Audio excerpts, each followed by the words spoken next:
बिस्मिल्लाहिर्रहमानिर्रहीम। अस्सलाम वालेकुम फ्रेंड्स, मेरा नाम फ़हीम है और आज हम बहुत ही इम्पोर्टेंट टॉपिक को डिस्कस कर रहे हैं।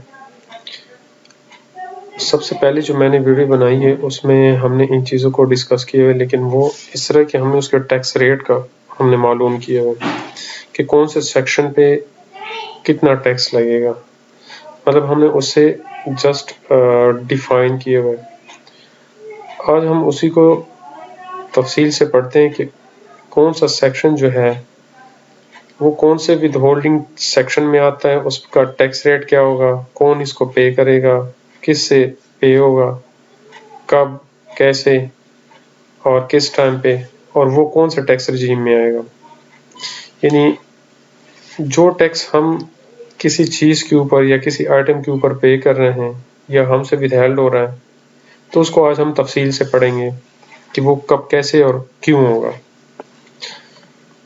तो फ्रेंड्स, इससे ऊपर अगर हम देखें तो सबका जो है ना वो ऑलरेडी मैंने इसको स्किप किए हुए हैं। मतलब जो सैलरी है, बिजनेस है या जो भी है उसको मैंने स्किप किया हुआ है, क्योंकि ज़्यादातर जो जो लोग हैं उसको यही प्रॉब्लम्स आते हैं इसी सेक्शन में। यानी वो ज़्यादातर सप्लाई करते हैं या जो बिजनेस करते हैं। अच्छा, इसमें हम एक और चीज़ भी पढ़ेंगे कि अगर फॉर एग्जांपल कोई एक बंदा है, वो बिजनेस करना चाहता है और वो ये सोचता है कि मेरे लिए इंडिविजुअल बिजनेस ठीक रहेगा, मेरे लिए कंपनी ठीक रहेगी या फिर मेरे लिए ईओपी रहेगा ठीक। यानी वो उसमें डिफरेंशिएट कर सकता है और अपने लिए वो चूज कर सकता है। यानी ज़्यादातर लोग होते हैं वो इंडिविजुअल में रजिस्टर हो जाते हैं, तो वो जिस बिजनेस के लिए वो रजिस्टर होते हैं तो उसका जो टैक्स रेट होता है वो ज़्यादा होता है। यानी अगर आज आप इस चीज़ को पढ़ेंगे तो आप इस काबिल हो जाएंगे कि आपको पता चल जाएगा कि आपको कौन सा, मतलब कौन से उसमें रजिस्टर होना है। आया आपने कंपनी बनानी है, आपने ईओपी में रजिस्टर होना है, आपने इंडिविजुअल होना है, ठीक है। यानी या तो आप एससीपी के साथ रजिस्टर हो जाए तो उस पे आपको जो आप उससे रिलेटेड बिजनेस कर रहे हैं तो उस पे आपको कितना टैक्स देना होगा, या अगर आप इंडिविजुअल होंगे तो उस पे आपको कितना टैक्स पड़ेगा, इसके अलावा अगर आप ईओपी है तो उस पर कितना टैक्स देना होगा। तो आज हम चीज़ों को डिस्कस करेंगे, इसमें आपको हर चीज़ की समझ आ जाएगी इंशाल्लाह, और इसमें हर बिजनेस तकरीबन एक्सप्लेन हुए और उसको डिफाइन किए हुए। तो चलो फ्रेंड्स स्टार्ट करते हैं। ये जो मैंने ओपन किया है ये है with holding tax rates card है, ठीक है। ये नेट पे अवेलेबल भी है, किसी को चाहिए तो मैं दे सकता हूँ। ये अपडेटेड है अप टू जून 2021, ठीक है, यानी ये अपडेटेड है। अच्छा फ्रेंड्स, सबसे पहले हम देखेंगे इसमें है 153 सेक्शन। यानी जो सेक्शन है वो 153 है। ये किस चीज़ को डिफाइन करता है, ये है payment of goods and services. यानी या तो हम जो गुड्स या पेमेंट के against services, goods and services के अगेंस्ट जो हम पेमेंट देते हैं या लेते हैं, तो ये उससे रिलेटेड है, ठीक है। तो इसमें कौन कौन से बिजनेसेस हैं या जो relevant summary of withholding section है, तो इसमें कौन से वो बिजनेसेस फॉल करते हैं और उस पर कितना टैक्स रेट होगा, ठीक है। तो 153 जो है वो payment for goods and services, यानी जो हम गुड्स लेते हैं या सर्विसेज देते हैं तो उसके अगेंस्ट जो हम पेमेंट करते हैं तो उसके लिए सेक्शन इस्तेमाल होता है 153। ये बहुत ही इंपॉर्टेंट है, बहुत ही इंपॉर्टेंट है। मोस्टली लोगों को तकरीबन 90% जो लोग हैं उसको इसी में प्रॉब्लम्स आते हैं, और उसमें वो या तो फेसबुक पे पूछते हैं या वो जो यूट्यूब है वहाँ पे कमेंट्स में पूछते हैं, या मतलब जहाँ पे भी उसको प्रॉब्लम्स आती है वो इसी में आते हैं। अच्छा, तो जो रिलेवेंट सेक्शन ऑफ विदहोल्डिंग है वो क्या है कि पेमेंट इन फुल और in part including by way of advance to a resident person. यानी जो रेजिडेंट पर्सन है वो या तो फुल में पे करेगा या इन पार्ट पे करेगा या फिर एडवांस में पे करेगा। इन तीनों उसमें वो पे करेगा, इन तीनों पार्ट्स में हो सकता है। यानी या तो फुल में पेमेंट करेगा, ठीक है, जो विद होल्डिंग है, जो उसका विद होल्डिंग एजेंट है, या तो उससे फुल पेमेंट लेगा या पार्ट करेगा, मतलब इसको इन पार्ट करेगा, मतलब 1/2 पार्ट्स भी हो सकता है, 1/3 पार्ट्स भी हो सकते हैं, by way of advance to a resident person, ठीक है, यानी एडवांस में जो रेजिडेंट पर्सन है। इसके अलावा टैक्स रेट जो है वो भी दे रहे हैं एवरी प्रिस्क्राइब पर्सन, यानी जो इसमें प्रिस्क्राइब किए हुए हैं वो हर बंदा हो सकता है। रेजिडेंट पर्सन यानी जो पाकिस्तान में है, पाकिस्तान से जो बाहर है, वो तो आपको पता है वो एग्जेम्प्टेड ही है, लेकिन उसमें भी कुछ कंडीशंस है कि वो किस हद तक एग्जेम्प्टेड है। At the time of the time the amount is actually paid, यानी जिस वक्त वो अमाउंट पे करेगा तब वो मतलब इसे विदहेल्ड करेगा। टाइम ऑफ डिपॉजिट, यानी किस टाइम जो वो डिपॉजिट करेगा। इन केस ऑफ फेडरल या और provincial government on the day the tax is deducted, यानी किस टाइम पे वो करेगा, जब वो फेडरल या प्रोविंशियल गवर्नमेंट को उससे जो टैक्स है वो डिडक्ट करेगा उसी दिन। यानी फॉर एग्जांपल उसने एक सप्लाई की है एक फेडरल को या प्रोविंशियल गवर्नमेंट को, या अगर एक कंपनी भी है या कोई इस तरह का बिजनेस है जिसका टर्नओवर जो है वो 10 मिलियन से ज्यादा है या 10 मिलियन है, तो वो विदहोल्डिंग आपसे विदहेल्ड कर सकते हैं, यानी वो विदहोल्डिंग एजेंट बन गए हैं। तो मोस्टली जो होते हैं वो फेडरल या प्रोविंशियल गवर्नमेंट होते हैं, तो वो क्या करते हैं, जब आप उसको कोई सप्लाई करते हैं या कोई गुड्स सेल करते हैं तो वो उसी टाइम आपसे डिडक्ट करते हैं। रूल 43A, यानी जो इनकम टैक्स रूल्स है 2001, उसका जो 43A है उस सेक्शन में, in other than federal provincial government cases with in 7 days from the end of each week ending on every Sunday, यानी ये उसका टाइम दिए हुए हैं 43B रूल्स के मुताबिक, यानी 7 दिन के अंदर और जिसका आखिरी दिन संडे होगा उसके अंदर ही वो पे करेगा, यानी या तो उसी टाइम करेंगे या फिर उसके साथ उसके पास 7 दिन होंगे। टैक्सेशन स्टेटस क्या होगा, वो मिनिमम टैक्स में आएगा, ठीक है, मिनिमम टैक्स में आएगा। तो वो मैंने आप इससे पहले वीडियो बनाई है, उसमें मैंने फुल तफसील से बयान किए हुए कि जो टैक्स रिजीम्स है 3 किस्म के, उसमें मैंने डिफाइन किए हुए कि मिनिमम टैक्स क्या होता है। अच्छा, अब ये 153(1)A, यानी sub section A clause 1 clause A, for sale of rice, cotton, seed oil and red edible oil, यानी या तो हम जो चावल है, कॉटन है, या सीड ऑयल है, या एडिबल ऑयल है, यानी जो उड़नी चीज वो तेल है, या जो सीड ऑयल है, इसको अगर हम सेल करेंगे या सप्लाई करेंगे, ठीक है, यानी ये जो मेंशन हुए इन गुड्स को हम सेल करेंगे तो इस पे कितना टैक्स होगा, इस पे 1.5% ऑफ द ग्रॉस अमाउंट, यानी इसके जो टोटल ग्रॉस अमाउंट है उस पे 1.5% होगा। एवरी प्रिस्क्राइब पर्सन, वो तो ऑलरेडी जो मैंने आपको बताया वही उसी पे वो लागू होंगे, यानी मिनिमम टैक्स में आएगा। मिनिमम टैक्स का मैंने आपको बताया भी, अभी भी थोड़ा सा आपको बता देता हूँ। जो आपको जो टर्न हो रहा है वो 10 मिलियन है तो उस पे आपको मिनिमम टैक्स चार्ज होगा, ठीक है, ये उसी सेक्शन में आएगा। इसके अलावा ये तो उन लोगों के लिए जो ATL में है, यानी एक्टिव टैक्स पेयर लिस्ट है, यानी फाइलर है, ये उन लोगों के लिए। अगर अदर देन फाइलर है यानी नॉन फाइलर है, वो person not appearing in the active tax payer list, the applicable tax is to be increase by 100%, rule 1 of the 10 schedule to the ordinance, यानी अगर वो इनकम फाइलर नहीं है तो उस पर 3% लगेगा, यानी इसका 100% क्या होगा, 3% होगा, यानी 1.5 प्लस 1.5 ये हो जाएगा 3%, यानी जो नॉन फाइलर उस पर 3% लगेगा। इसके बाद इसी सेक्शन में क्या आता है कि for supply made to utility stores corporation of Pakistan, जो यूटिलिटी स्टोर को चीजें वो सप्लाई करता है, ठीक है, ये जो इसमें हम या तो सप्लाई करेंगे या जो सर्विसेज देंगे। तो इसमें कौन कौन से प्रोडक्ट्स होंगे?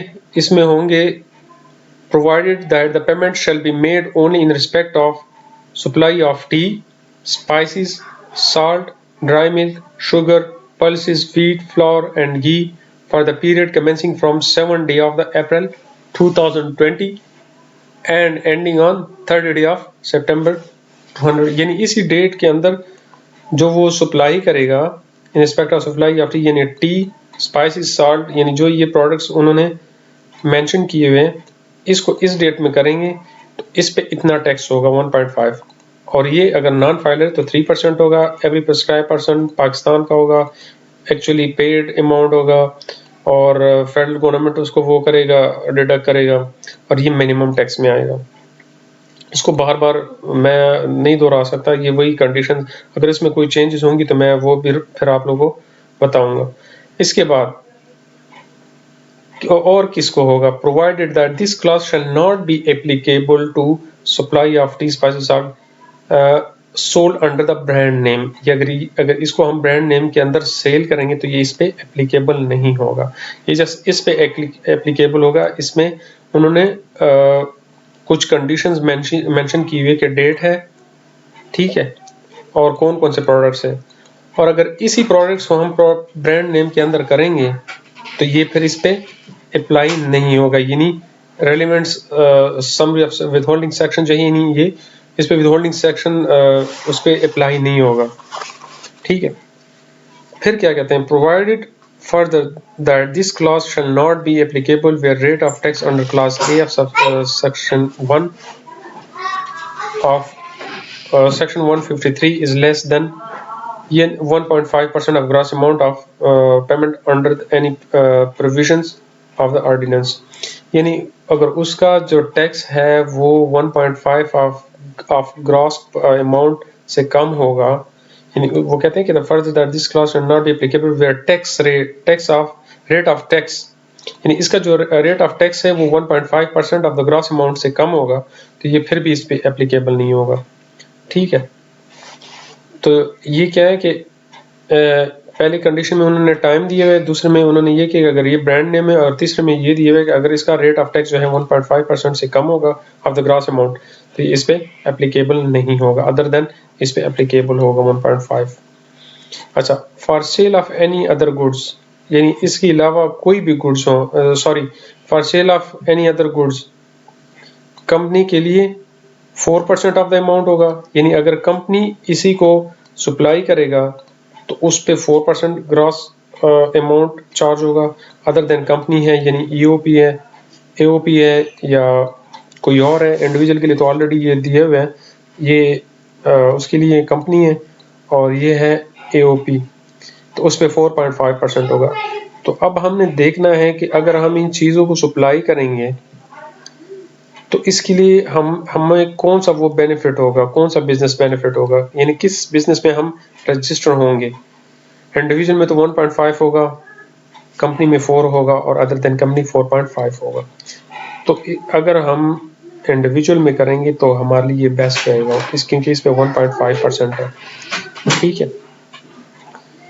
इसके बाद ये क्या कहता है? ये कहता है कि goods no deduction of tax where payment is less than 75,000 aggregate during a financial year.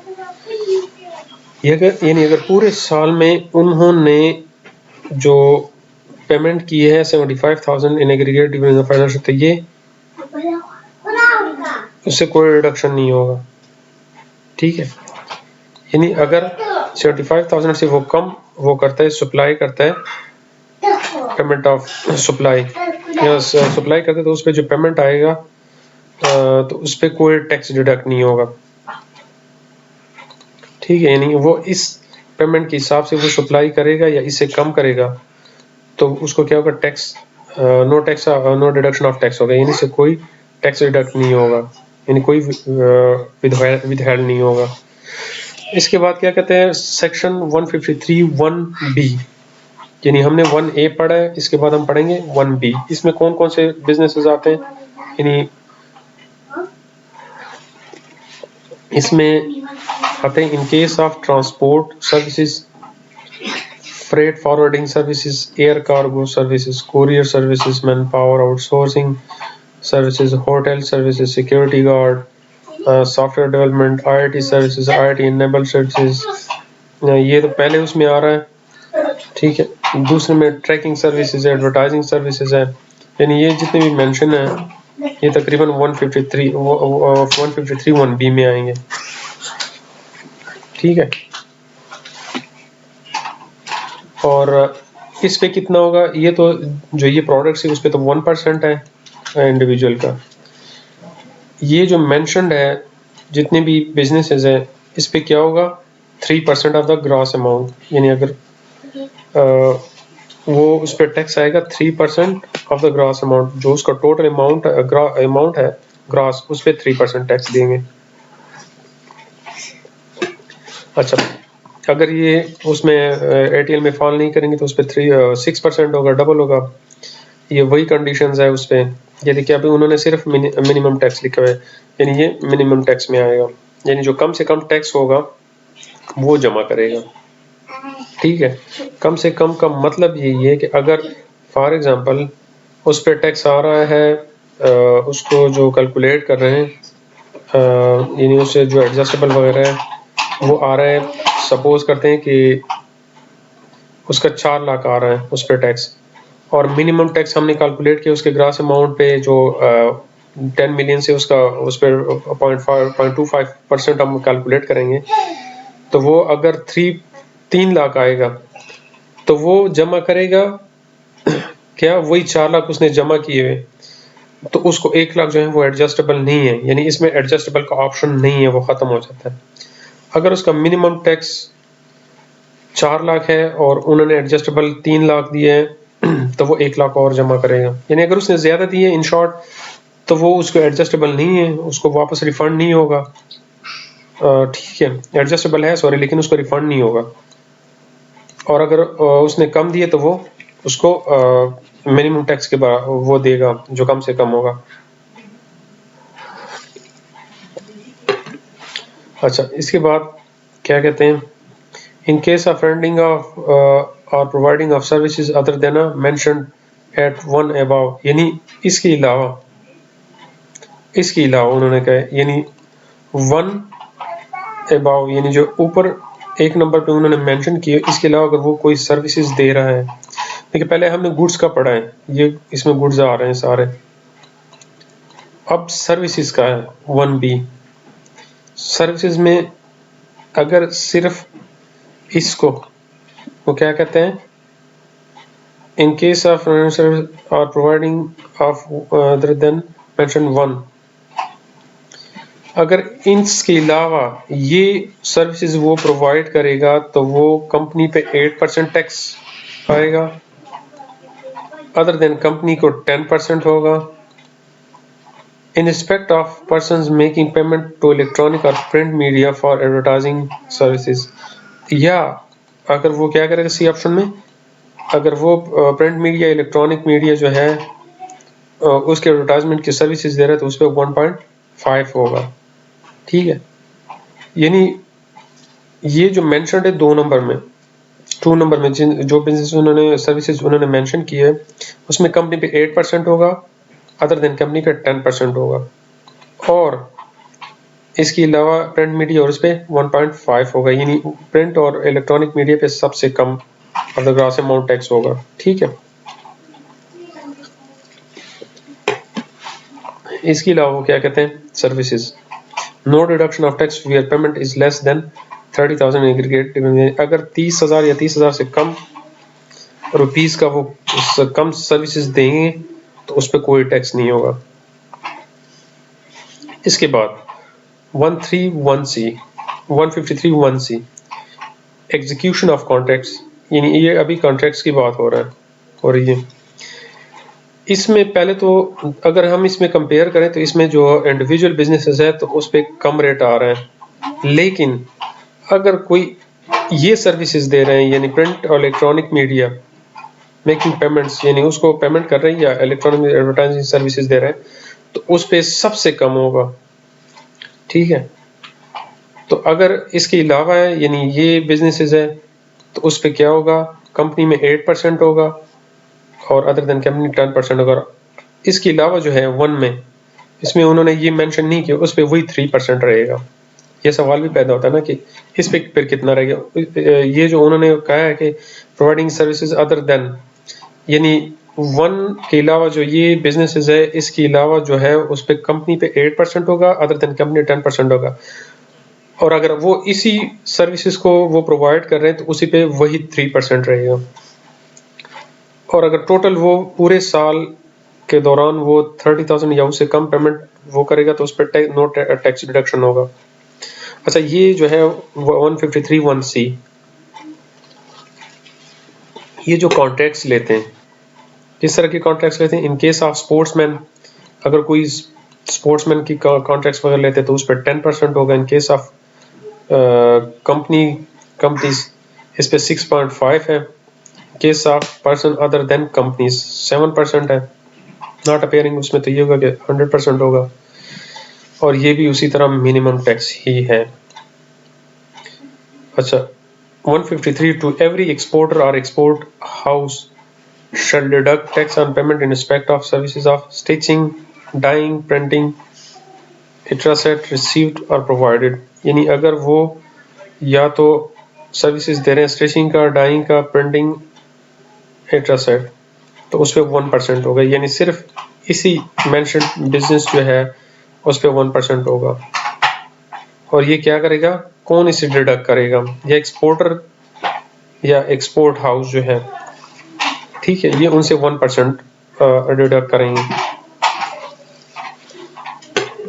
यानी इसके लिए तो प्रिस्क्राइब पर्सन है ना, जो उसके लिए कोई ना कोई तो होगा ना, जो वो है मतलब, या कोई गवर्नमेंट इदारा होगा। इसके लिए क्या है? एक्सपोर्टर या एक्सपोर्ट हाउसेज हैं, ये उससे विथहेल्ड करेंगे। ठीक है, वो पाकिस्तानियों से होना चाहिए eight the time of making of payments, उस दौरान उसे डिडक्ट करेंगे। और ये फिर वही कंडीशंस है और ये भी मिनिमम टैक्स ही है।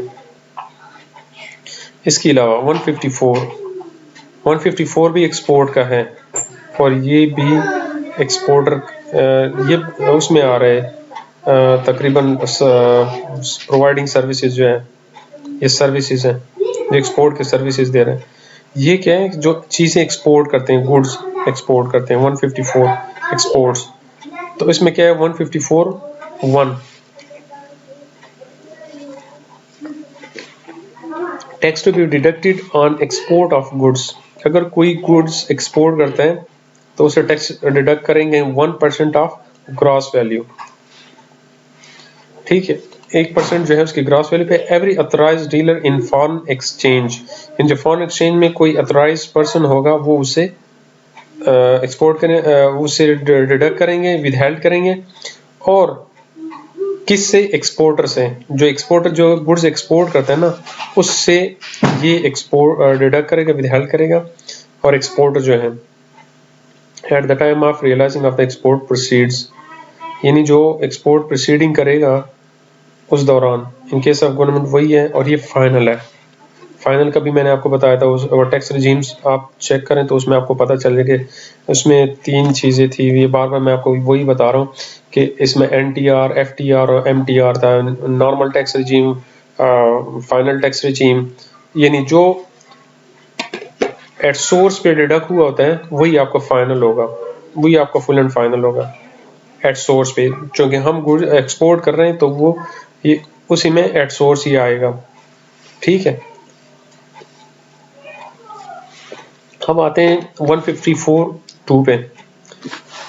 On realising of proceeding of account commission to non export intending agent, यानी on realisation of receipts on account of commission, यानी अगर इसको हम proceeding of account commission to non export intend agent, यानी किसी agent, कोई agent है non export intend कर रहे हैं तो उसके कमीशन पे होगा। और जो कमीशन लेते हैं 5% ऑफ ग्रॉस वैल्यू। और ये क्या है कि एक्सपोर्ट, ये नॉन एक्सपोर्ट की बात करें, एक्सपोर्ट इंटेंडिंग एजेंट, जो एजेंट होते हैं एक्सपोर्ट एजेंट, वही एक्सपोर्ट बाइंग हाउस। ठीक है, जो एक्सपोर्ट बाइंग हाउस होते हैं या जो एक्सपोर्ट एजेंट होते हैं वो करते हैं, वो विद होल्डिंग सेक्शन में आएंगे। और ये क्या होगा कि 5% ऑफ ग्रॉस वैल्यू, यानी ये उसके ग्रॉस वैल्यू के 5 उस पे 5% होगा, वही authorised dealer of foreign exchange होगा। नॉन एक्सपोर्ट इंटेंडिंग एजेंट, यानी ये किससे कौन इसे विद हेल्ड करेगा, किससे करेगा, सॉरी, ये उनसे करेगा जो नॉन एक्सपोर्ट इंटेंड एजेंट है, जो वही कमीशन एजेंट है ना, एक्सपोर्ट एजेंट है, उससे करेंगे एट द टाइम ऑफ, यानी ये वही at the time of realisation of foreign exchange proceeding of intend commission, और वही पाकिस्तान, और ये फाइनल टैक्स में आएगा। फिर इसी तरह 154(3) है, on realization of trading account of sale of goods to an exporter under inland back-to-back LC, letter of credit or any other arrangement of may be prescribed by FBR, यानी या तो उसी को करेंगे realisation of account of sale of goods to an exporter, यानी जो goods जो है, यानी एलसी के लिए जो गुड्स है ना, to an exporter back to back LC और any other arrangement as may be बी प्रिस्क्राइब, या एफबीआर ने जो प्रिस्क्राइब किया है उस पर 1% होगा। एवरी बैंकिंग कंपनी, ये जो कि हम एलसी करते हैं बैंक के थ्रू, तो इस वजह से ये बैंक ही इसको विद हेल्ड करेगा। और किस से करेगा? एक्सपोर्टर से करेगा।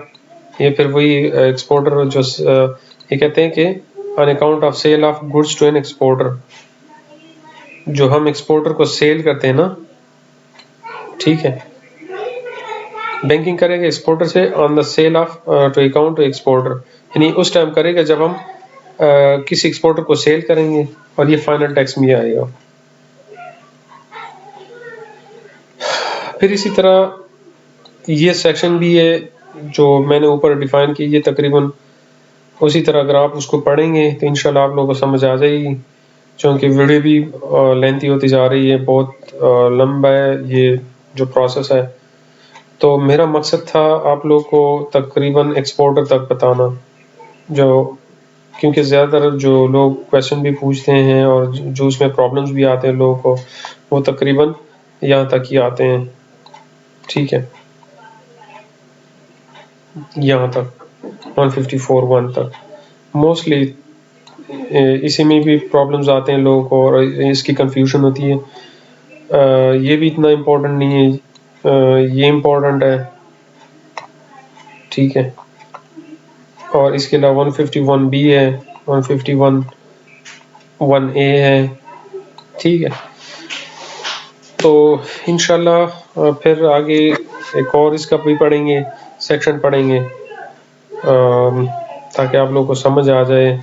एक सैलरी का भी है, और ये तो बिजनेस का हो गया, सैलरी का भी आपको बता देता हूँ, ठीक है। इंशाल्लाह इस पे